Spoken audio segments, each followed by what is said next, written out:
খোঁজ খবর করছিলেন, আপনার কাছ থেকে একটু জানি যে ডেভিল হান্ট এই অপারেশনের বিষয়টা কি, কোনো অপারেশন অর্ডার খবর আপনি পেয়েছেন কিনা, বা কিভাবে চলছে, কি হতে পারে, একটু আপনার কাছ থেকে শুনি আপনার সেনা কর্মকর্তার দৃষ্টিতে।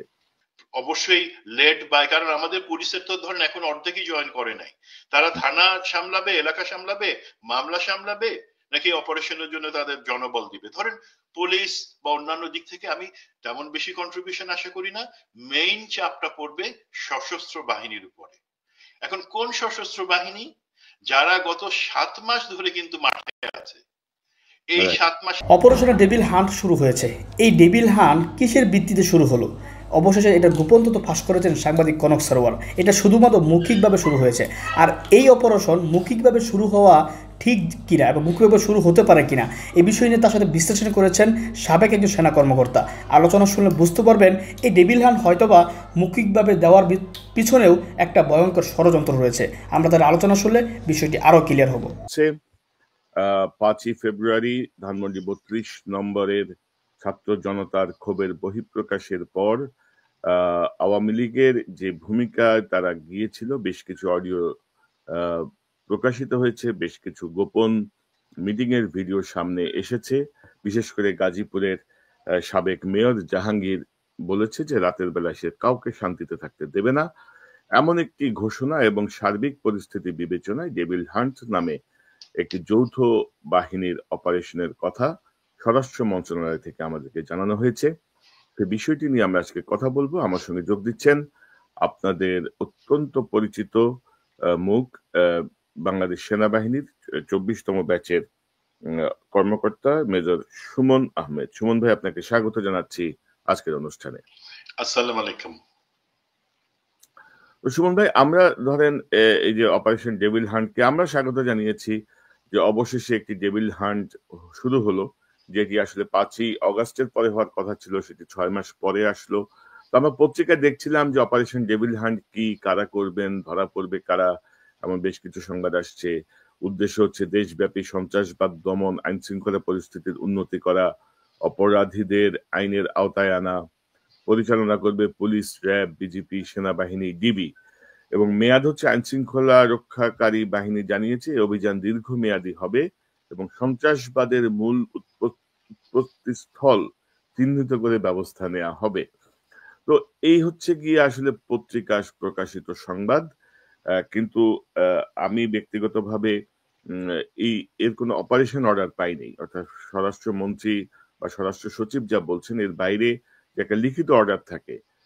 আমরা তো ধরেন রিপোর্টার হিসেবে বিভিন্ন সময় যেটা দেখেছি, লাইক ধরেন অপারেশন ক্লিন হার্ট বা আরো বেশ কিছু যে অপারেশন হয়েছে, মানে কেন এটার নাম ক্লিন হার্ট, এর আওতা কি কি, কারা কারা, কিভাবে কিভাবে, মানে এটা ব্যাকআপ প্ল্যান কি, সকল ধরনের কিছু কিন্তু লিখিত থাকে একটা অপারেশন প্ল্যানে।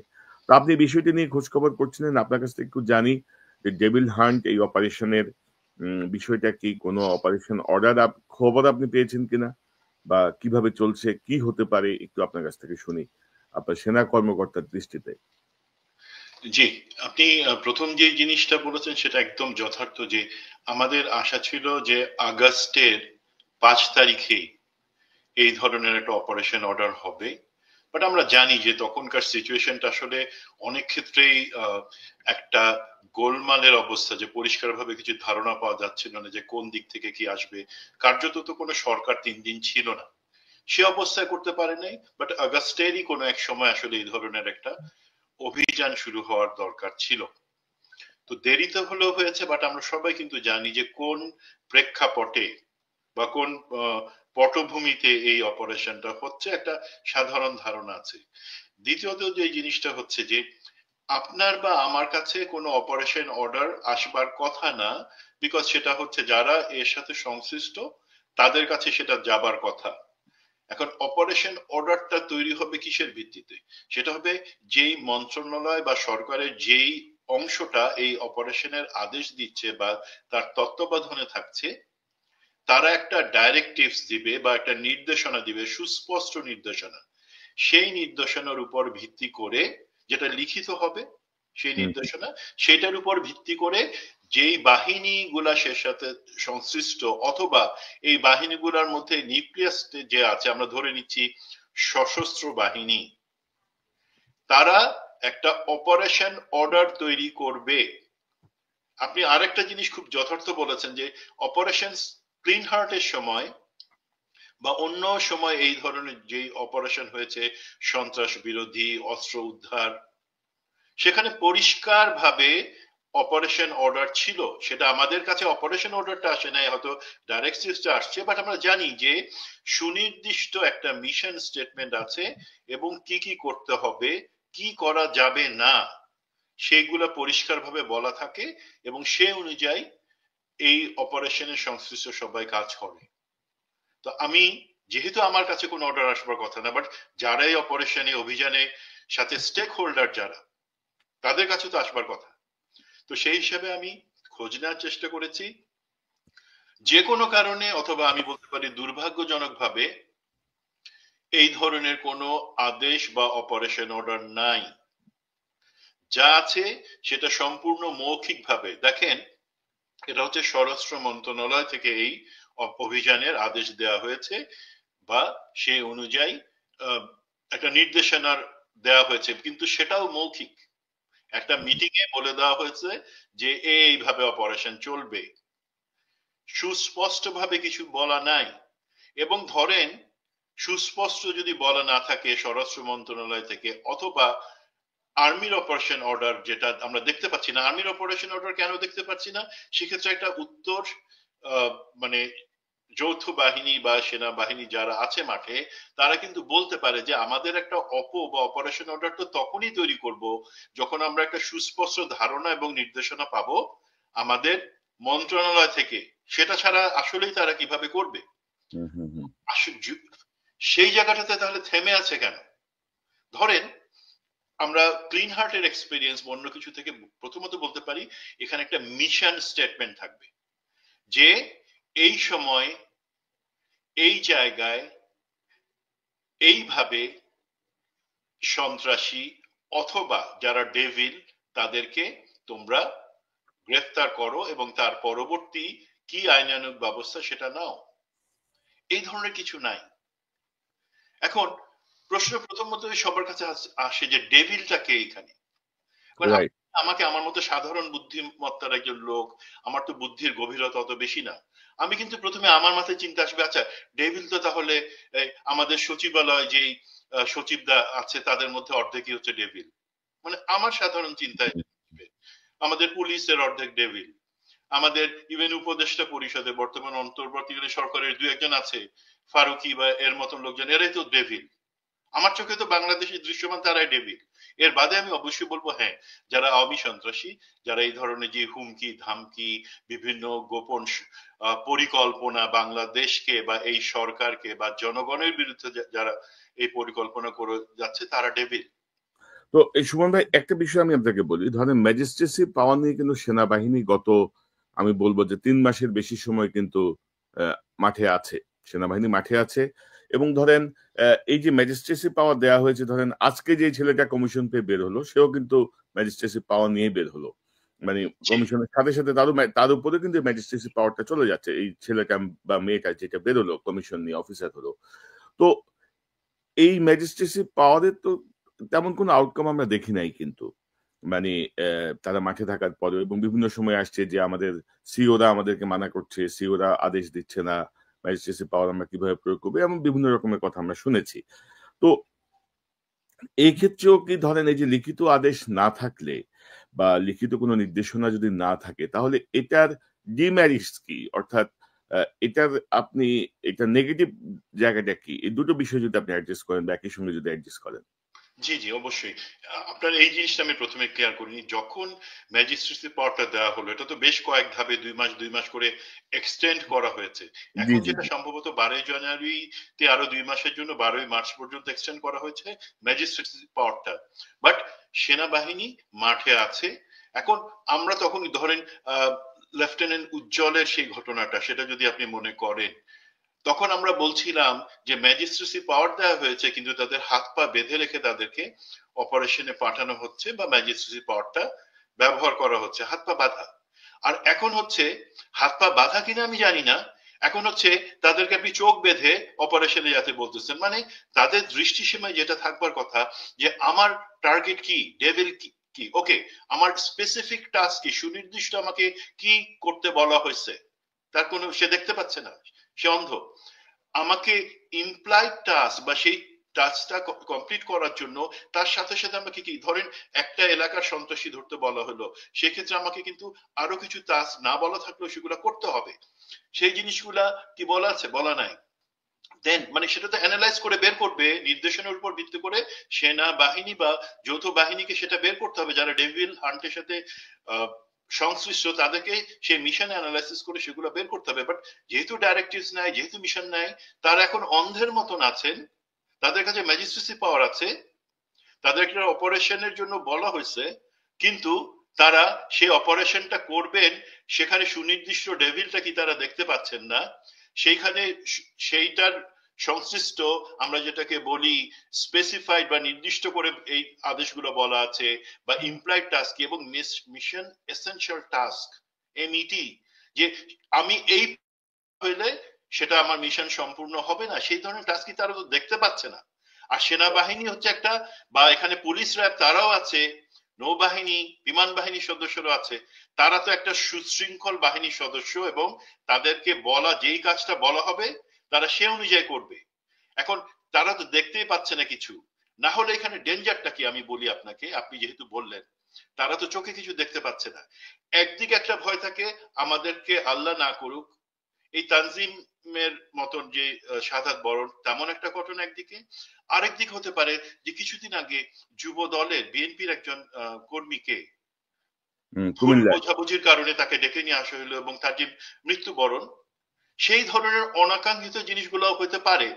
বিকজ আপনি বলে দেন নাই যে কি করা যাবে না, জমি জমা এই সংক্রান্ত পরস্পরের বিরোধী এই ধরনের জিনিসই আমরা জানি যে আমাদেরকে অনেকে এই ধরনের ভুল তথ্য দিয়ে আমাদেরকেই ফাঁদে ফেলে, সেটা আপনি বলে দিচ্ছেন না। সুতরাং আপনার হাতে অস্ত্র আছে, গুলি নাই, তখন যে অবস্থা ছিল, এখন হচ্ছে আপনাকে বলা হয়েছে একটা অপারেশন করতে, বাট সেই অপারেশন আপনি কি করবেন সুনির্দিষ্ট আপনার টার্গেটকে ধরেন, আপনি রেফারেন্স দিলেন অপারেশন ক্লিন হার্ট, তখন কিন্তু সেনাপ্রধান জেনারেল হাসান মাসুদ উনি সরাসরি বেগম খালেদা জিয়া, তিনি প্রধানমন্ত্রী ছিলেন, তাকে বললেন যে আমাকে যে আপনি অপারেশন করতে বলতেছেন, আমার উপরে কি কোনো রাজনৈতিক চাপ থাকবে? আপনার সরকার দল তখন বিএনপি থেকে চাপগুলো কি আমাকে সেই সহ্য করতে হবে, তার মধ্যে থেকে কাজ করতে হবে? তখন কিন্তু বেগম খালেদা জিয়া পরিষ্কারভাবে বলে দিলেন যে আমি পার্টির এদেরকে বলে দিচ্ছি, সবাইকে বলে দিচ্ছি, এটা যে আদেশ দেওয়া হয়েছে সেই হিসাবে আপনারা করবেন, আপনাদের উপরে কোনো চাপ থাকবে না, আপনারা যেইভাবে যেই দায়িত্বগুলো টাস্কগুলো মিশন দেওয়া হয়েছে সেটা সম্পন্ন করেন, আমার থেকেও কোনো চাপ থাকবে না। উনি পরিষ্কারভাবে সেনাপ্রধানকে বলে দিলেন তো কিন্তু তখন। এবং আপনারা দেখেন সেই ক্লিন হার্টের সময় 10 দিনের মধ্যে কিন্তু সমস্ত কিছু ঠান্ডা হয়ে গেছিল, যেখানে বিএনপি বলেন, আওয়ামী লীগ বলেন, যে কোনো পার্টি বলেন, ইভেন জঙ্গিরা বলেন, কেউ কোনো দিক থেকে মাথা উঁচু করতে পারে নাই। That is a classic example, যেখানে আমরা বুঝি যে হ্যাঁ আমার হাতে ম্যাজিস্ট্রেসি পাওয়ার আছে, আমার হাতে আমার ট্রুপসরা মাঠে আছে, এবং আমাকে একটা কাজ বলা হয়েছে সেটা আমি করতে পারবো। বাট যদি আমাকে একটা অপারেশন অর্ডার বা মিশন পরিষ্কার করে না বলা হয়, সেক্ষেত্রে আমরা লক্ষ্যটা যখন না জানতে পারি তখন তো আমি লক্ষ্য হাসিলই করতে পারবো না। রাইট। তো এখানে এই আরো কিছু জিনিস আমাদেরকে দেখতে হবে, যে এখানে আমরা বলছি যে ডেভিল কে, সেটা আইডেন্টিফাই করার, ডেভিল কি শুধুমাত্র আওয়ামী সন্ত্রাসীরা যারা দেশের ভিতরে আছে, বা আমি যদি সন্ত্রাসীর তালিকা দেখতে পাই সেখানে দেশের বাইরে বসে যারা ষড়যন্ত্র করছে তার জন্য কি হচ্ছে? কিছু হচ্ছে না, তার জন্য তো কোনো ব্যবস্থা নাই, কারণ উস্কানি দিচ্ছে বাইরে থেকে, আর এইখান থেকে কেউ কিছু নোংরামি করার চেষ্টা করছে, সেটা কিন্তু আমাদের এখন সব থেকে বড় ডিস্টারবেন্স বা ডেঞ্জার। দেশের ভিতরে দাঁড়ায় কেউ কিন্তু কথা বলার সাহস পাইতেছে না। ধরেন সুমন ভাই, ধরেন ডেভিল, আমি কি ছাত্রলীগ যুবলীগকে ধরবো? আমি কি ওই যে আমাদের উপদেষ্টা আসিফ মাহমুদ বলছিলেন যে পুলিশের লুট হয়ে যাওয়া অস্ত্র এখন উদ্ধার হয়নি, বেশ কয়েক হাজারের কাছাকাছি অস্ত্র সম্ভবত, তো আমি কি সে অস্ত্র উদ্ধার করব? আমি কি চিহ্নিত সন্ত্রাসীদেরকে ধরবো? আমি কি পলাতক আসামিদেরকে ধরবো? অর্থাৎ ডেভিলটা আগে ডিফাইন করতে হবে যে কাদের বিরুদ্ধে এই অভিযান এবং কি কি আমি করব, মানে আমার আওতা কতটুকু। তাই জি না? আপনি যেটি বলছিলেন যে জমি জমার বিষয়টা। আর লেফটেন্যান্ট তানজিমের প্রসঙ্গটা আনছিলেন। লেফটেন্যান্ট তানজিম যেমন গুলি ছাড়া অপারেশনে গিয়েছিল। পরে অবশ্য ধরেন এটা একটা নতুন দৃষ্টান্ত দেখলাম। আপনি অপারেশনে পাঠাবেন গুলি ছাড়া, সে শহীদ হবে, তার বাবা-মারে আপনি দিয়ে ফ্ল্যাট দিয়ে দিবেন একটা, যে ফ্ল্যাটের চাবি দিয়ে দিবেন। তো এইটা যদি হয় তাহলে তো এটা আরেক ভয়ংকর দিকে যাচ্ছে আরকি আমাদের সবকিছু। এবং আমি মনে করি আমাদের যেই এটার সাথে ইনভলভ যারা মিলিটারি লিডারশিপ এবং অন্যান্য জায়গায় লিডারশিপ, তারা নিশ্চয়ই সরকারের কাছ থেকে যত দ্রুত সম্ভব পরিষ্কার নির্দেশনা নিয়ে, এবং তারা তখন একটা পরিষ্কার অপারেশন আদেশ বের করবেন বা করতে পারবেন। এখন এইখানে জিনিসটা কিন্তু শেষ হয়ে যাচ্ছে না, যে এই অপারেশন থেকে কিন্তু আমি আসলে বেশি আশাবাদী হইতে পারতেছি না। তার কিছু কারণ আমি মনে করি। একটা হচ্ছে, আপনি কাদেরকে বলতেছেন এই অপারেশন চালানোর জন্য? অবশ্যই লেড বাই, কারণ আমাদের পুলিশের তো ধরেন এখন অর্ধেকই জয়েন করে নাই। তারা থানা সামলাবে, এলাকা সামলাবে, মামলা সামলাবে, নাকি অপারেশনের জন্য তাদের জনবল দিবে? ধরেন পুলিশ বা অন্যান্য দিক থেকে আমি তেমন বেশি কন্ট্রিবিউশন আশা করি না। মেইন চাপটা পড়বে সশস্ত্র বাহিনীর উপরে। এখন কোন সশস্ত্র বাহিনী? যারা গত 7 মাস ধরে কিন্তু মাঠে আছে। এই রাইট। 7 মাসে তারা ছুটিতে যাইতে পারতেছে না, তাদের যেই রেস্ট অ্যান্ড রিফিট দরকার সেটা করতে পারতেছে না। তা আমরা প্রত্যাশা করতেছি যে 7 মাস ধরে কন্টিনিউয়াস তারা অক্লান্ত ভাবে, তাদের ঘুমের দরকার নাই, তাদের ছুটির দরকার নাই, তাদের অন্যান্য যেটা প্রশাসনিক কাজ সেটার দরকার নাই, তারা পুরা 100% জোশ নিয়ে তারা এই অপারেশন করবে। এটা রিয়ালিস্টিক না। দ্বিতীয় যে জিনিসটা হচ্ছে, আপনি এইটার ডেটাবেস গুলা, এই ডেভিল সন্ত্রাসী অস্ত্র কারা নিচ্ছে, সেটার ডেটাবেস গুলো আপনি কার কাছ থেকে নিচ্ছেন? পুলিশের কাছ থেকে? পুলিশের কি আগের সেই তৈরি সন্ত্রাসীর তালিকা ধরে আপনি যাবেন? তা তো যাওয়া উচিত না। আপনি কি নতুন সন্ত্রাসী তালিকা আপডেট করেছেন? হয়তো করছেন, বাট সেটা কি একদম হালনাগাদ আছে? তা না হলে তো মুশকিল হয়ে যাবে। সেই তালিকার মধ্যে সেটা যেই পার্টিরই, আমার কথা হচ্ছে যেই পার্টিরই হোক না কেন, তার রাজনৈতিক পরিচয় যাই হোক না কেন, তাকে অবশ্যই যদি সত্যিকারের ফল পাইতে চাই, তাকে আনতে হবে। একটা হালনাগাদ তালিকা দরকার। আবার একইভাবে আপনি কতটুকু কোঅপারেশন পাবেন? এই হাসিনার বসানো অ্যাডমিনিস্ট্রেশনই তো 80% লোক চালাচ্ছে এখন। আপনার একটা অপারেশনের যেই সিক্রেসি, গোপনীয়তা, দেন নিরাপত্তা বা সিকিউরিটি এবং ইন্টেলিজেন্স ফ্লো, বা যেটা তথ্যের বা গোয়েন্দা তথ্যের যে ফ্লো, সেগুলা যাদের কাছ থেকে আপনারা পাবেন, সেই জায়গা কি আমরা পরিবর্তন করে সঠিক লোকদের বসাতে পারছি? শুধুমাত্র দেখা যাচ্ছে জনপ্রশাসনে কিছু লোক 3টা প্রমোশন 1 মাসের মধ্যে পেয়ে বসে আছে। এছাড়া তো আমরা ওইখানে পরিবর্তনগুলো আসি নাই। তো অপারেশন সাকসেস হওয়ার জন্য শুধু আপনার অস্ত্র থাকবে, গুলি থাকবে, সৈন্য থাকবে, পুলিশ থাকবে, ইটস নট দ্যাট। একটা অপারেশন আপনি ম্যাচিউর ওয়েতে গোল অ্যাচিভ করতে পারবেন তখনই যখন আপনার এই তথ্যগুলা এবং অপারেশনের যে গোপনীয়তা সেটা আপনি মেনটেন করতে পারবেন। সেই জায়গাটাতে কিন্তু নাই। আরেকটা যে লিমিটেশনস যেটা আমাদেরকে চিন্তা করতে হবে, সেটা হচ্ছে যে এই অপারেশনের দীর্ঘস্থায়িত্ব কত।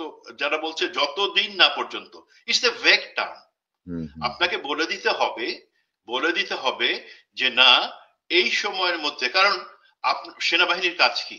সেনাবাহিনী কি ইন এইড অফ সিভিল পাওয়ার অথবা বেসামরিক প্রশাসনের সহায়তার জন্য রাস্তায় ট্রাফিকের কাজ, সন্ত্রাসী ধরার কাজ, পুলিশ থানাগুলা, পুলিশ স্টেশনগুলা পাহারা দেওয়ার কাজ, সেগুলোর জন্য দেশের সেনাবাহিনী? এটা তো আমাদের সবার সেনাবাহিনী। এই সেনাবাহিনীর কাজটাই হচ্ছে, প্রাথমিক কাজ হচ্ছে আমাদের বহিঃশত্রুর হাত থেকে দেশকে রক্ষা করা। সেই জায়গায় আপনার ট্রেনিংটা, সেই জায়গায় সেনাবাহিনীর আসল যে কাজ, সেই জায়গায় কত দূর আগাচ্ছে আপনি? তার মানে হাসিনা একদিক থেকে সেনাবাহিনীকে একটা ভাত খাওয়া সেনাবাহিনী বানানোর প্ল্যান করছিল। এখন আপনি সেনাবাহিনীকে একটা লাঠিয়াল দারোয়ানের জায়গায় নিয়ে আসতে চাচ্ছেন।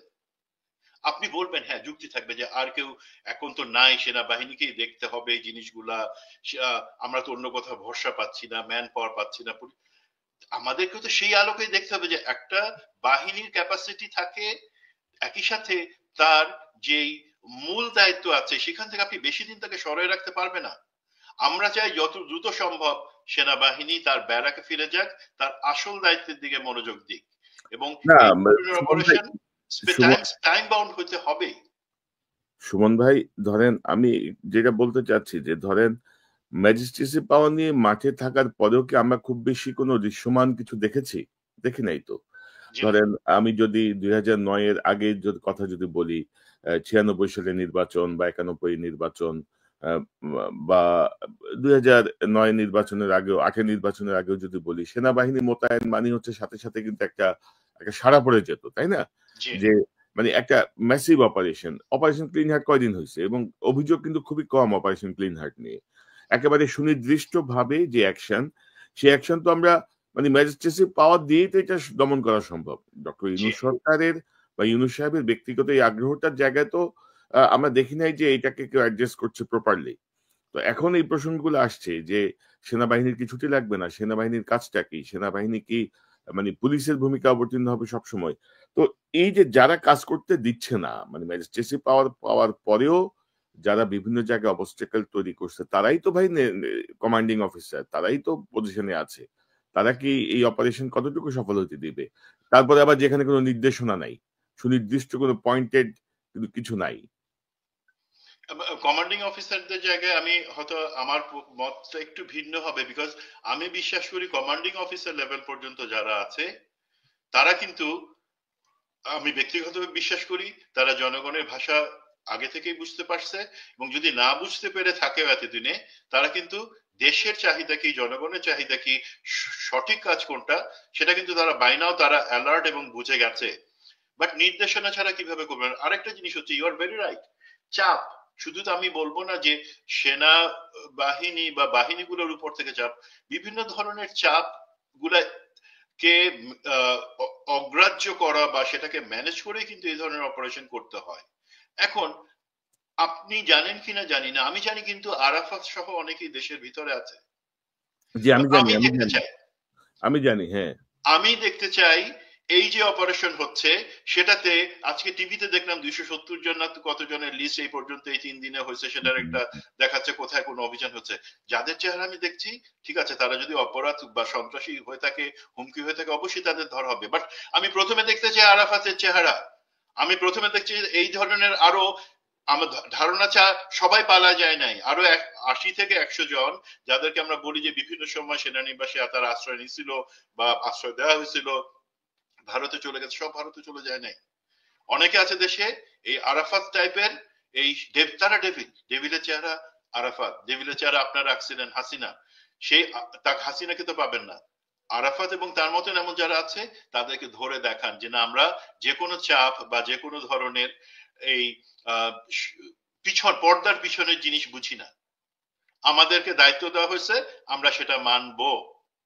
এখন সেই জায়গাটাতে আগানোর জন্য আমার বিশ্বাস আছে তারা চেষ্টা করবেন। বাট এই যে রিয়েলিটি যেগুলো বললাম, কাদেরকে, আর্মিকে আপনি কতদিন রাখবেন, এবং সেই আর্মি বা সেই পুলিশ যেখানে তারা কোনো ছুটি ছাটা ছাড়া 7 মাস ধরে কাজ করতেছে, এই জায়গাটাতে আমার মনে হয় ডেভিল হান্টের আমাদের খুব বেশি আশাবাদী হওয়ার কিছু নাই। বাট যদি আমি মনে করি যে তাদেরকে যে একটা ম্যাজিস্ট্রেসি পাওয়ার তো সবসময় আসে নাই বা আসে না, এইটা সুযোগ নিয়ে তারা যদি চায় তারা করতে পারবে। এখন এইটার আমি একটা, এই যে ডেভিল হান্ট হচ্ছে, আপনি কোনো পরিষ্কার কিছু ঝেড়ে কাটতেছেন না, বলতেছেন না, সেটা আমার কাছে মনে হচ্ছে কি আসলে উদরপিণ্ডি বুধর খারে দেওয়ার মতন একটা ব্যাপার। সরকারের কিন্তু কিছু দায়িত্ব ছিল, পরিস্থিতিতে তারা খুব সহজভাবে সমাধান করতে পারত, আমি বিশ্বাস করি। সেটা হচ্ছে আপনি পরিষ্কার করে দেন ডেভিলটাকে, আপনার মুখে বলার দরকার নেই, আপনার একটা কাজ করেন, আওয়ামী লীগকে নিষিদ্ধ করে দেন। ছাত্রলীগকে নিষিদ্ধ করছেন, আওয়ামী লীগকে নিষিদ্ধ করেন। ধরেন র্যাব যে 3, 4, 5 সালে জঙ্গি বিরোধী অভিযানটা যখন করলো, এটা সাকসেস এত ভালো ছিল কেন? অবশ্যই লিডারশিপের একটা ব্যাপার আছে। এর বাদে কিন্তু ছিল জেএমবি কে নিষিদ্ধ করা হয়েছিল। তারা জানে, তাদের আদেশটা তাদের কাছে পরিষ্কার, টার্গেট পরিষ্কার, একটা নিষিদ্ধ সংগঠনের সন্ত্রাসীদেরকে আমরা ধরবো এবং ধরতে পারবো।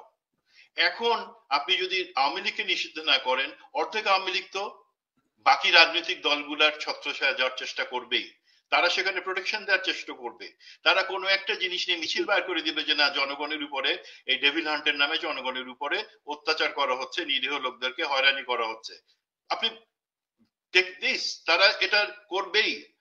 এখন আওয়ামী লীগকে নিষিদ্ধ করতে আপনার সমস্যা কোথায়? আওয়ামী লীগ তার যদি হয়, আওয়ামী লীগ নিষিদ্ধ হয়ে গেলে তো কাজটা খুব ইজি।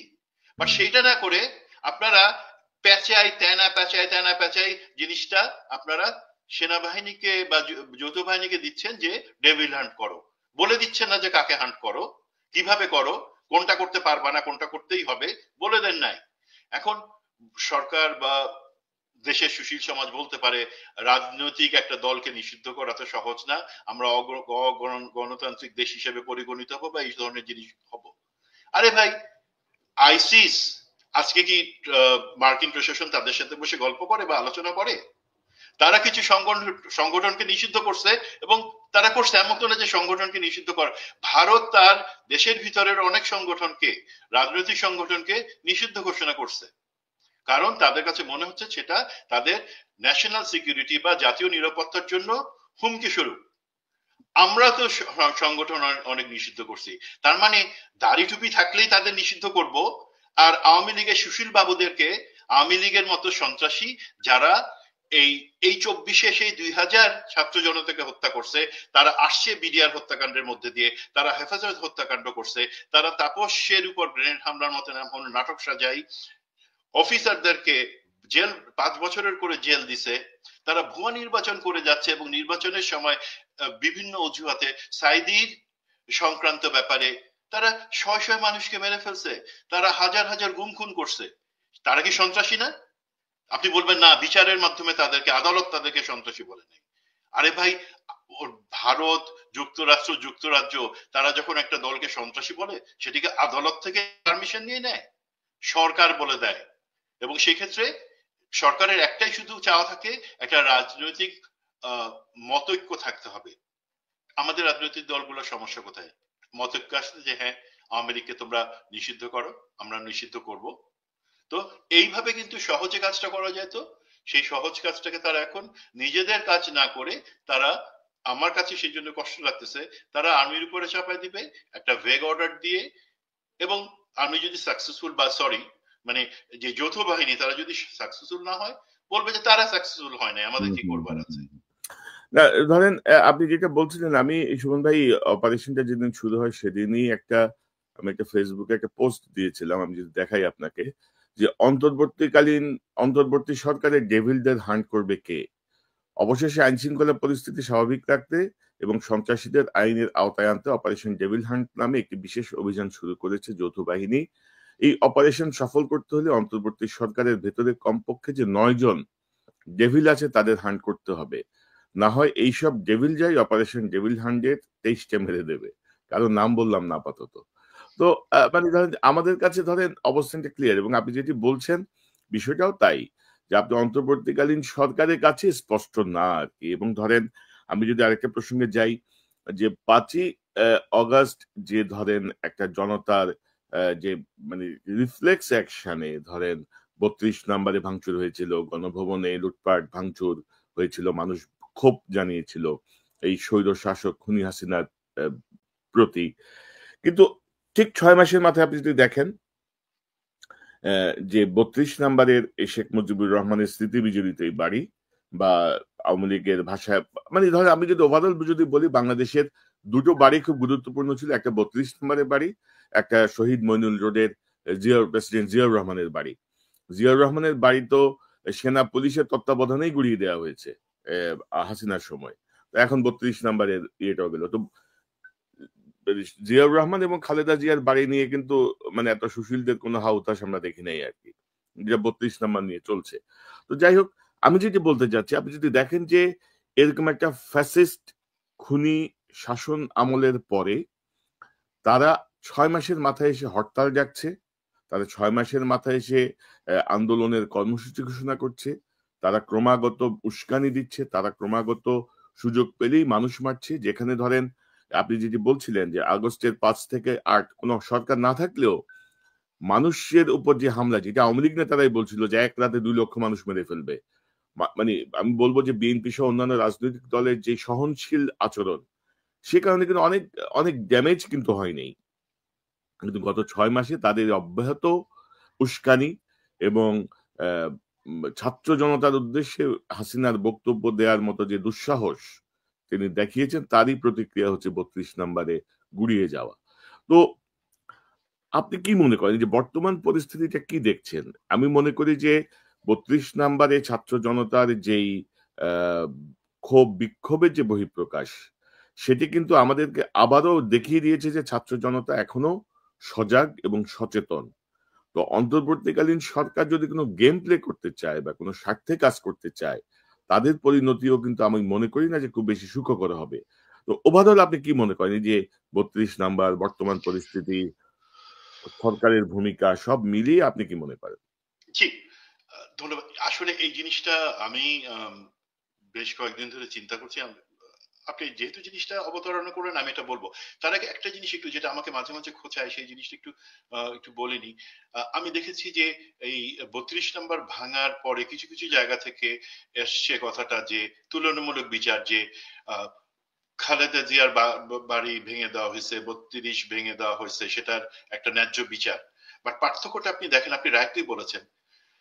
বেগম খালেদা জিয়ার বাড়ি, যেটা শহীদ প্রেসিডেন্ট জিয়াউর রহমানের বাড়ি ছিল, সেটা কিন্তু ভেঙে দিছে একটা জালিম সরকার তার প্রশাসনের সমস্ত যন্ত্র ব্যবহার করে অন্যায়ভাবে। সেখানে কোনো জনতা সেটা ভাঙে নাই। আর ৩২-এর জিনিসটা কিন্তু কোনো সরকার কোনো কিছু করে নাই। এটা আমাদের বিক্ষুব্ধ জনতা, যারা মনে করছে যে ভাষাগত একটা সমস্যা মিটানো দরকার, সেই জন্য তারা একটা ভাষার সেখানে প্রয়োগ করেছে।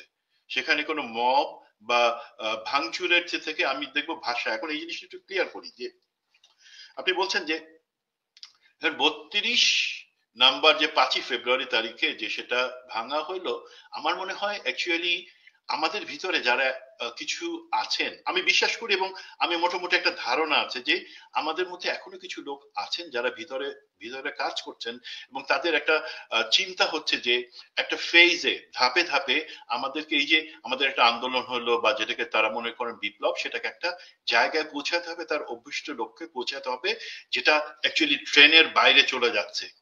তো সেই ক্ষেত্রে প্রথম পদক্ষেপটা ছিল অ্যাকচুয়ালি ৩২, যেখানে তারা দুই তিনটা জিনিস কিন্তু অ্যাচিভ করেছেন। একটা কি দেখেন, তার কিছুদিন আগে পর্যন্ত আমরা বলতেছিলাম কিন্তু ছাত্র জনতা কোথায় গেল, সবার সেই উচ্ছ্বাস, সবার সেই শক্তি, ঐক্য, সেটা তো চলে গেল। তারা তো আস্তে আস্তে দুর্বল হয়ে যাচ্ছে, তাদের তো দেখা যায় না সেইভাবে কার্যকরী ভাবে।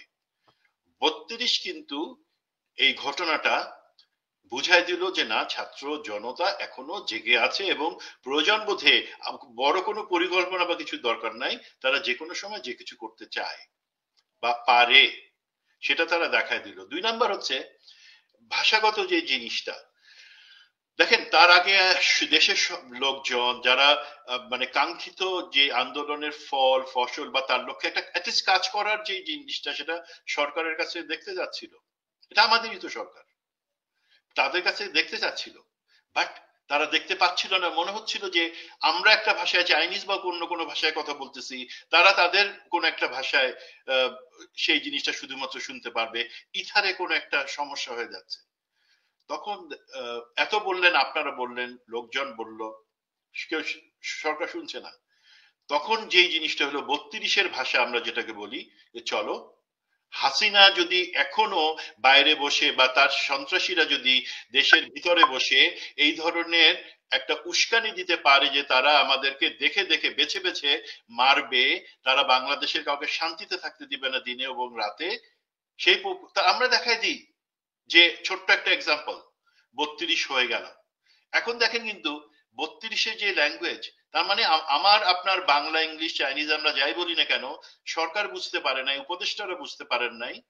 যে মুহূর্তে ৩২ ভাঙা হয়ে গেল, সাথে সাথে ডেভিল হান্ট চালু হয়ে গেল। সাথে সাথে ঠিক আছে, আওয়ামী লীগ কিভাবে নিষিদ্ধ করা যায় সেটা আমরা দেখি। তার মানে আপনি সরকারই তো বলতেছেন যে হ্যাঁ আপনি এই ভাষা বুঝেন। আপনি তখন বুঝলেন না এই ৬ মাসে, আপনি ৩২ ভাঙার সাথে সাথে আপনি ভাষা বুঝে গেলেন। এটা কি আপনাদের দুর্বলতা, নাকি আপনারা চান যে জনগণ এই ভাষায় কথা বলুক? আমি তো ব্যক্তিগতভাবে চাই না যে এই ভাষায় আমরা কথা বলবো, ভাঙচুরের মধ্যে দিয়ে কথা বলবো। দেন আরেকটা অ্যাচিভমেন্ট যেটা সব থেকে বেশি, যারা এই ধরনের চাচ্ছেন যে বিপ্লবকে সফলতার দিকে নিয়ে যাওয়ার জন্য, তারা দেখাতে চাচ্ছেন যে এটা বিপ্লব একদিনে শেষ হয়ে যায় না, একবারে শেষ হয়ে যায় না, এটা ধাপে ধাপে, যেটা ঢেউয়ের মতন ওয়েভ আফটার ওয়েভ আসে। এবং আমার একটা ধারণা আছে হয়তো তারা এই ৩২, তারপরে তাদের যেটা অ্যাচিভমেন্ট হবে, হয়তো এই আমাদের ভাষার মাস ফেব্রুয়ারিতে হয়তো আমরা আওয়ামী লীগকে নিষিদ্ধ করার জিনিসটা কার্যকর করতে পারবো। এটা হয়তো ফেজ 2। 3 নম্বর ফেজে যেটা দেখা যাবে, এই ব্যাপারে অনেক কথা আছে, সাংবিধানিক কি জটিলতা হইতে পারে কি না পারে, বাট তারা হয়তো এটা চাচ্ছেন যে চুপ্পুকে সরাই দেওয়া হোক। আওয়ামী লীগের এই ধরনের নিশানা, এত চোর বাটপার অসভ্য চুপ্পু, সে তার জায়গায় আমার প্রেসিডেন্ট হিসেবে থাকে, আমার তো ভাবতে লজ্জা লাগে সে নাকি আমার প্রেসিডেন্ট। সেই চুপ্পুরে সরাই দেওয়া হোক, তার হয়তো সেটা চাচ্ছে। আমি জানি না এখানে সাংবিধানিক পজিশন কি। আর সংবিধানের দোহাই দিয়ে বললে পর আমার হাসি পায় মাঝে মাঝে যে আমরা অ্যাকচুয়ালি কোন সংবিধানের উপর বসে আমরা সেই সরকার বা আমরা বাংলাদেশ এখন চালাচ্ছি আজকে, তাই না? এবং চতুর্থ বা শেষ ধাপে হয়তো ওনারা চাচ্ছেন যে এই যে অথর্ব উপদেষ্টা বেশিরভাগ যারা আমাদের প্রত্যাশার বিপরীতে কাজ করে যাচ্ছেন, প্রতিনিয়ত প্রতিটা সিদ্ধান্ত নিচ্ছেন, তাদেরকে সরাই একটা অ্যাক্টিভ, কমিটেড এবং সত্যিকারের যারা দেশপ্রেমে উদ্বুদ্ধ হয়ে কাজটুকু করতে পারে। আমার দেশপ্রেম আছে, আমি বিছানায় শুয়ে শুয়ে ঘুমাচ্ছি দেশপ্রেম নিয়ে, আই ডোন্ট নিড দ্যাট। আমার দেশপ্রেম আছে, আমি হাঁটতে পারি না, দেশপ্রেমকে কাজে লাগাতে পারি না, তুমি রেস্ট করো। যে হাঁটতে পারে, যে দৌড়াতে পারে, তার দেশপ্রেম যতটুকু আছে সেটা নেতাকে কাজ করতে দাও। তারা বলতে চাচ্ছেন সেই ধরনের একটা পরিষদ গঠন করে দেশে সত্যিকারের যেই বিপ্লবের ফলটা সেটা যাতে আমরা পাই, এবং তার মাধ্যমে আমরা যে কথা বারবার বলছি যে সংস্কারটা তখনই সত্যিকার ভাবে করা যাবে, তারপরে নির্বাচন আসুক। তাদের সম্ভবত পরিকল্পনাটা এইভাবে আগাচ্ছে। আমি জানি তারা হয়তো কিছু কিছু আলোচনা করছেন, আমি এই প্রত্যেকটাই সমর্থন করি। এই যে 4টা ধাপ আমরা বললে, আমি 32টা হয়তো সমর্থন করতাম যদি সেটা 5 আগস্ট হতো, তা আরো ভালো ছিল। বাট আমি প্রতিটা তারা যেটা চাচ্ছেন, আওয়ামী লীগ নিষিদ্ধ হওয়া, দেন চুপ্পু সরে যাওয়া, অবশ্যই সেটা বাইরে যাতে আন্তর্জাতিক কোনো প্রতিক্রিয়া তৈরি না হয় সেটা খেয়াল রেখে করতে হবে, এবং শেষ পর্যন্ত একটা কার্যকরী সরকার বা উপদেষ্টা পরিষদ সেটা আমি চাই। বাট না, এটা এখন এখন এই সুমন ভাই ধরেন উপদেষ্টাদের মধ্যে আমি তো বললাম যে 9 জন ডেভিল উপদেষ্টা পরিষদের মধ্যেই আছে, এবং এদের প্ল্যানটা হচ্ছে এরা গাছেরটাও খাবে নিচেরটাও কুড়াবে। অর্থাৎ এরা এদিকেও করবে ওদিকেও করবে। অর্থাৎ ধরেন আপনি যদি দেখেন যে ক্ষমতা আসার পরপরই ব্রিগেডিয়ার শাখাওয়াত বললেন যে আওয়ামী লীগ এখন দল গুছাক। কদিন আগে যে সংবিধান সংস্কার কমিটির আলী রিয়াজ বলছেন যে আওয়ামী লীগকে ফিরে আসতে হলে কি কি করতে হবে, শর্ত 4টা ধাপের কথা বলছেন, ক্ষমা চাইতে হবে। অর্থাৎ এই জাতীয় ভাবনা আসে কি করে 6 মাসের মাথায়? এই পরিমাণ গণহত্যার পরে, এই পরিমাণ লুটপাটের পরে আপনি কিভাবে ভাবছেন আপনার চোখের সামনে যেখানে আমাদের পরের যে বিজয়, যে সিরিয়ার যে আসাদের যে পলায়ন, হাসিনার পলায়ন অলমোস্ট সেম। আর সিরিয়ার কি হচ্ছে? আসাদের দল আছে নিষিদ্ধ, কি হচ্ছে? ক্যাপিটাল পানিশমেন্ট হচ্ছে ক্রমাগত। তো আমাদের এখানে তারা আইনের মস্তামস্তি করতে করতে 6 মাস পার করে দিয়েছে। একটা মামলা রায় হয়েছে বলেন, যেটি আপনি বলছিলেন। সো এতটা ইনএফিশিয়েন্ট এবং ইনক্যাপাবল লোকজন দিয়ে আসলে হয় না আর কি। এবং আমার মনে হয় যে এই জায়গাটাতে আমার বক্তব্য, আমি যেটা, তারা একটু প্রফেসর আলী রিয়াজের কথা বলছেন, তিনি আমেরিকা প্রবাসী একজন অত্যন্ত জ্ঞানী ব্যক্তি। ওনাকে সংবিধান সংস্কার কমিটিতে সম্ভবত রাখা হয়েছে। উনি প্রধান। ওনার প্রতি শ্রদ্ধা রেখে বলছি যে আপনার তো এই সমস্ত ব্যাপারে কথা বলবার কথা না, হুম, এটা তো আপনার ডোমেইন না, রাইট। আপনি কেন এই ব্যাপারে কথা বলছেন স্যার? দ্বিতীয়ত, আপনি কেন প্রধানমন্ত্রীর অফিসে কে, প্রধান উপদেষ্টার অফিসে কে সহকারী হিসেবে বসবে না বসবে সেই জিনিসগুলো ঠিক করছেন কেন?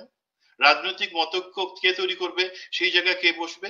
বসেন একজন সঠিক লোককে বসেন, যে জানে, তার অভিজ্ঞতা আছে, যার ব্যাপারে শুধু রাজনৈতিক দল থেকে শুরু করে সবাই বিভিন্ন ভাবে সন্দিহান যে সত্যিকারে তার যে যাকে বসানো হয়েছে বা আদেশ জারি হয়েছে সে কি করবে, তার উদ্দেশ্যটা কি, সে কি আমাদের তথ্যটা পাচার করে দিবে? সে কি রাজনৈতিক দলগুলোকে, প্রফেসর ইউনিসের একটা ভালো চিন্তাকে উল্টাভাবে ভুলভাবে ব্যাখ্যা করে রাজনৈতিক দলগুলোর মধ্যে মতৈক্যের ব্যাপারে বিপরীতে বিভেদ তৈরি করতে সে পারে?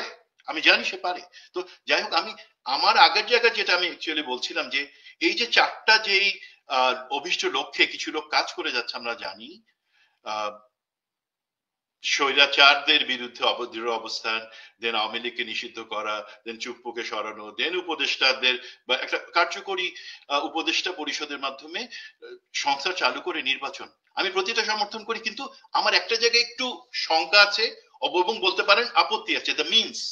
আমি এই লক্ষ্যগুলো অর্জনের জন্য আমি কোন পন্থা অবলম্বন করছি। অনেকে এটাকে অ্যানার্কিজম, মব জাস্টিস বলতে চাচ্ছেন, তা আমি বলছি না।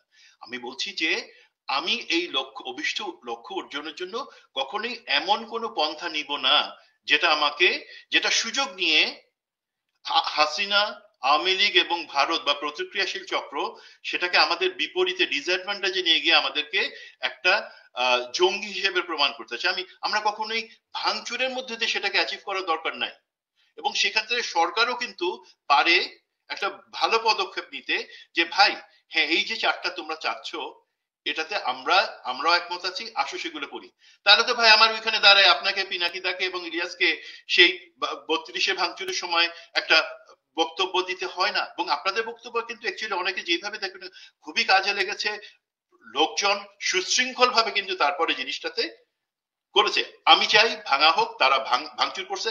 এখন সরকার ইচ্ছা করলে কিন্তু বলতে পারে হ্যাঁ ভাই আমি সেই লোকে কাজ করব, আসো আমরা একসাথে কাজ করি। এর বাদে দেখেন না হলে সিচুয়েশনটা কি দেখেন, 32 ভাঙার পরে আজকে যখন আগামীকালকে তো মোদি আসতেছে ইউএসএ তে ট্রাম্পের সাথে, আগামীকাল সন্ধ্যা অথবা আগামী পরশুদিন সকালে মিটিং করবে। মোদির প্লেটে কিছু ছিল না, ঠনঠনা ভিক্ষার একটা পাত্র তার হাতে ছিল ট্রাম্পের সাথে দেখা করার সময়। এখন হলো কি তার পাত্রে সে একটা জিনিস নিয়ে আসছে, দেখেন ভারতীয় বিভিন্ন মিডিয়া বর্ণ থেকে 32 নাম্বার একটা সুস্বাদু খাবার সে ভরলো, বিরিয়ানি।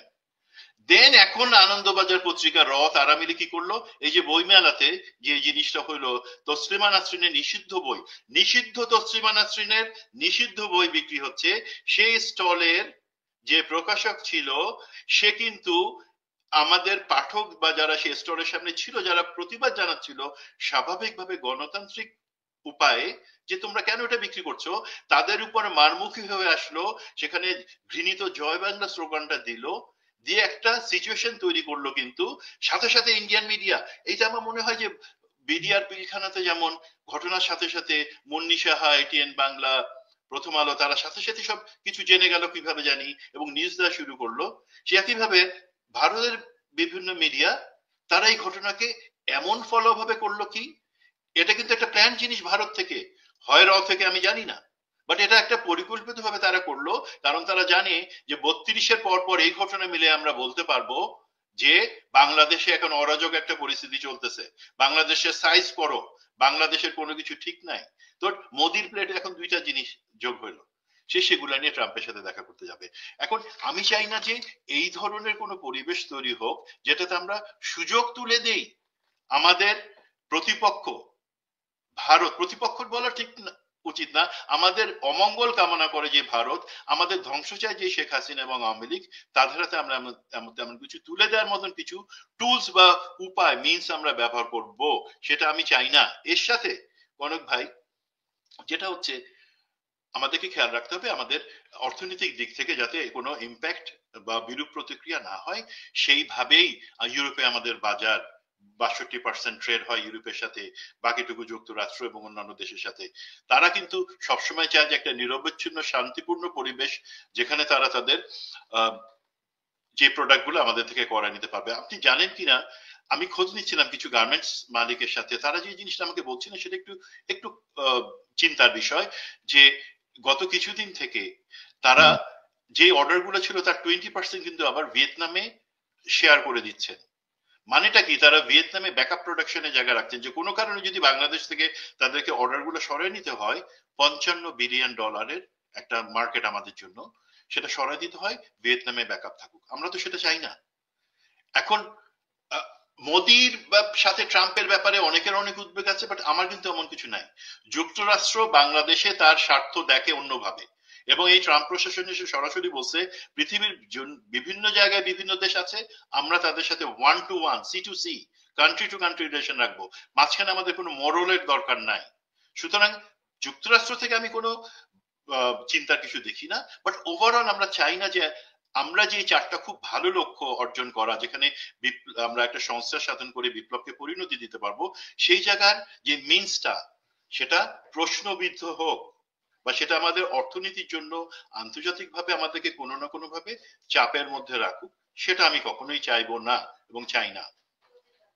না ওটাই, এখন ধরেন যে আমি মনে করি না যে মোদির সাথে ট্রাম্পের বৈঠকে খুব বেশি স্মৃতিবৃদ্ধি হবে, বা ধরেন ইউএস অ্যাডমিনিস্ট্রেশন বা ইউএস ব্যুরোক্রেসি যেভাবে কাজ করে, তারা ওই যে মোদির একটা আনন্দবাজারের একটা রিপোর্ট দেখেই যে ট্রাম্প একটা সিদ্ধান্ত নেবেন, আমি মনে করি না। প্রেসিডেন্ট ট্রাম্প বা ইউএস অ্যাডমিনিস্ট্রেশনের জায়গাটাতে এটা নিয়ে আমার একটু অবজারভেশন যেটা আছে আর কি।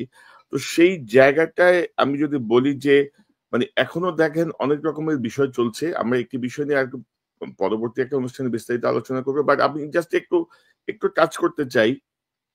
আপনি যদি দেখেন যে আমাদের সেনাবাহিনীর কর্মকর্তারা কিন্তু দীর্ঘদিন ধরে আন্দোলন করছেন বা দাবি করছেন যে তাদের যে প্রমোশনের যে বয়স সেটি অন্যান্য দুই বাহিনী, বিমান বাহিনী এবং নৌবাহিনীর সাথে সম্ভবত একটা গ্যাপ আছে 2 বছরের, সেটি যেন তারা অ্যাডজাস্ট করার কথা বলছিলেন।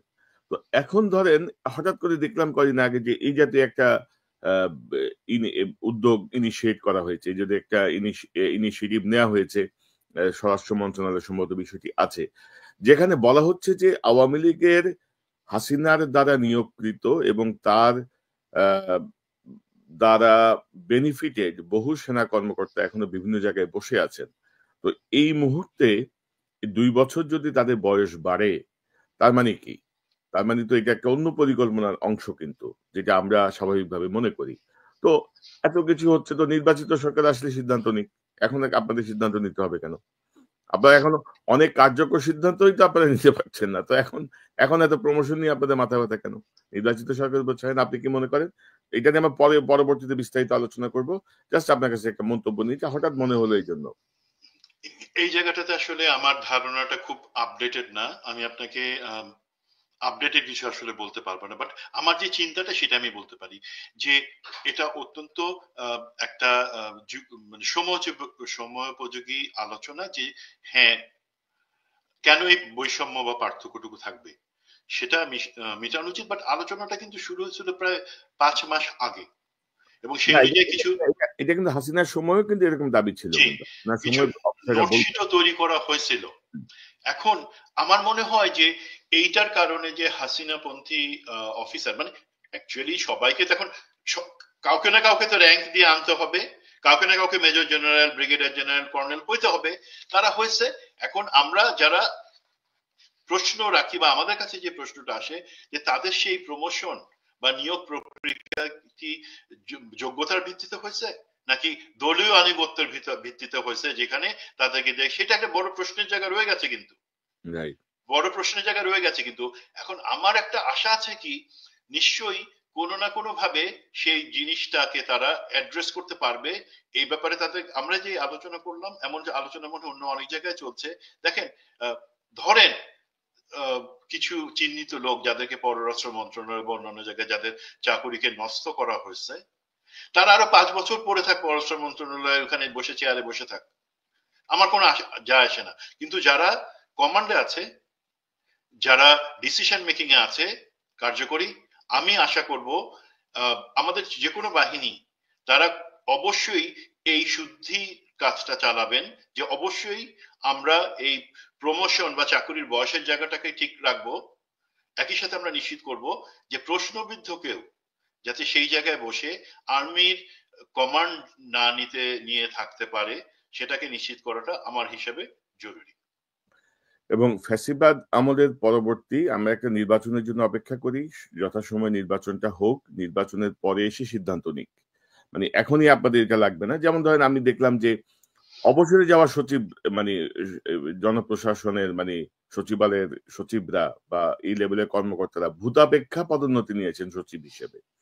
এইসব ফাইজলামও নাকি আমি বুঝলাম না। তো সচিব মানে কি, যারা নিয়েছে তারা তো শুধুমাত্র মাথা ভারী করতেছে, কাজের জায়গাতে আপনি কোনো কিছু লোককে নিচ্ছেন, নিয়োগ দিচ্ছেন না। আমি বারবার বলছিলাম যে আমাদের বিভিন্ন কমিশন হচ্ছে, সেটাতে মানে আপনি চাকুরিরত সেনাবাহিনীর সদস্যকে তার তার এত প্রচুর জ্ঞান বা প্রচুর প্রশিক্ষণ, সেটাকে আপনি কাজে লাগাচ্ছেন, তাকে বিভিন্ন মেশিন টুলস ফ্যাক্টরি থেকে শুরু করে বিভিন্ন বাঁধ তৈরি, রাস্তা তৈরি, সেগুলোতে লাগাই দিচ্ছেন আসল কাজে না রেখে। আর যারা অবসর নিয়ে আছে তাদেরকে আপনারা সেই কাজে লাগান, এবং আপনারা যেই ধরনের যে কমিশন গুলাতে অবসরপ্রাপ্ত সেনা সদস্য যাদের ব্যাপারে আমরা সবাই জানি যে তারা অনেক কাজে লাগতে পারে, মানে তারা তো বলে আমরা দিতে চাই এই দেশকে, এই সেনাবাহিনীকে, এই সরকারকে, আমরা কিছু আমাদের থেকে কিছু কন্ট্রিবিউট করতে চাই, তাদেরকে কাজে লাগান সেই জায়গাগুলোতে। না, ধরেন সেনাবাহিনী নিয়ে দীর্ঘদিন ধরেই একটা নেগেটিভ একটা বিষয় কাজ করে মানুষের মধ্যে, যে মানে তাদের জ্ঞান বুদ্ধি নিয়ে অনেক রকমের প্রশ্ন আছে, কিন্তু ধরেন আমরা যদি গত কয়েক বছরের যে ধারাবাহিকতা, বা ধরেন আমার সাথে আমি যখন বিভিন্ন সেনা কর্মকর্তাদের সঙ্গে কথা বলি, আমি খুব এমেজড হই যে তাদের যে পড়াশোনা, তাদের যে ডেপথ, এগুলো কিন্তু কখনো সামনে আসে না। এবং বহু অফিসার আছেন, তাদের যে লেখা বইগুলো, সেই বইগুলো কিন্তু বিভিন্ন জায়গায় পাঠ্য। এবং নট অনলি যে সামরিক বিষয় নিয়ে, রাজনৈতিক বিষয় বা ইন্টারন্যাশনাল পলিটিক্স বিষয়ে, তো এই জায়গাগুলোতে আমরা কখনো আসলে অ্যাডজাস্ট করতে পারি না। আর মূল জায়গাটা আমি বারবারই বলছি যে ডক্টর ইউনূসের প্রতি এখন আমি আস্থা রাখতে চাই, জেনারেল ওয়াকারের প্রতি এখন আস্থা রাখতে চাই। তবে এই আস্থা কতদিন থাকবে সেটি তাদের কার্যক্রমের উপর নির্ভর করবে, কারণ 6 মাস ইটস এ লং টাইম। 6 মাস মানে ঠাট্টা করার সময় না আর কি, হাত মস্ক করার সময়ও যদি ধরি পার হয়ে গেছে। এখন আপনাদেরকে শুদ্ধ করে সুন্দর করে লিখতে হবে আর কি, মস্ক করার দিন শেষ। তো জেনারেল ওয়াকার এবং ডক্টর ইউনূস দুজনের প্রতি আমি এখনো আস্থা রাখতে চাই, কারণ ওয়াকার সাহেবের যে ভূমিকা ছিল, উনিও তো আসলে ধরনের ফাঁসির দড়ির সামনে বসে আছেন এক অর্থে। মানে যদি ওনার গাফিলতির কারণে যদি কোনো কারণে যদি পরাজিত কেউ ব্যাক করতে পারে, আল্লাহ না করুক সেটা সম্ভাবনা নাই, যদি ব্যাক করে প্রথম টার্গেট কে, এটাও তো মাথায় রাখতে হবে। ওয়াকার সাহেবই তো অবশ্যই জেনারেল টার্গেট। ওয়াকারকেই তারা টার্গেট। আমি কদিন একটা ভিডিও দেখছিলাম ইনফ্যাক্ট, হুম সেখানে আওয়ামী লীগের নেতারা মিটিং করছে, ওই যে হুম আপনার ওই জুম মিটিং, হুম এবং হুম। সেখানে তারা পরিষ্কারভাবে জেনারেল ওয়াকারকে পারলে পারলে তারা শেষ করে দেয়। তাদের 1 নাম্বার 2 নাম্বার টার্গেটের মধ্যে সে একজন। ওনার তো সেটা, অবশ্যই আমি জানি উনি সেটা বুঝে কিনা, তো বুঝলে পরে ওনার তো শত্রুকে এবং তার বিপরীতে আমাদের অ্যাকশন কি হওয়াটা উচিত, আমাদের কি মুক্ত হইতে হবে আর কি যুক্ত হইতে হবে, সেই জিনিসটা আমি আশা করি তিনি বুঝেন এবং সেটা কাজে লাগান, সেটাই প্রত্যাশা। এবং এবং একটা ভালো দিক হচ্ছে কি জানেন তো, ডক্টর ইউনূস কিন্তু সেনাবাহিনীর উপরে কোনো হস্তক্ষেপ করছে না কিন্তু। মানে যেই নিয়োগ বদলিগুলো ওনার কার্যালয় থেকে হওয়ার কথা, সেই বিষয়গুলো ওয়াকার সাহেবই তার মতো করে সেনা সদরের মাধ্যমে করছেন। হয়তো একটা নোট পাঠায় রাখছেন বা এরকম কিছু, অর্থাৎ ডিরেক্ট কোনো হস্তক্ষেপ নাই। এবং ডক্টর ইউনূসকে আমি যদি বলি যে ম্যাজিস্ট্রেসি পাওয়ার বলেন, যা বলেন, এগুলো কিন্তু সব উনি দিয়ে রাখছেন।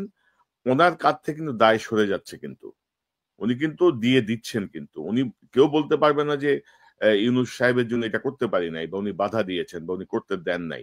ইউনূস সাহেব কিন্তু খুব টেকনিক্যালি সকল কিছু ফ্রি করে দিয়েছেন। এখন আপনি যদি করতে না পারেন, এবং জনগণের যে ক্ষোভ বিক্ষোভ, আরে ভাই আপনি গুলি চালায় কিছু করতে পারবেন না, আপনি শক্তি দেখায় কিছু করতে পারবেন না। আর এইটা হচ্ছে বাস্তবতা এই মুহূর্তে বাংলাদেশের।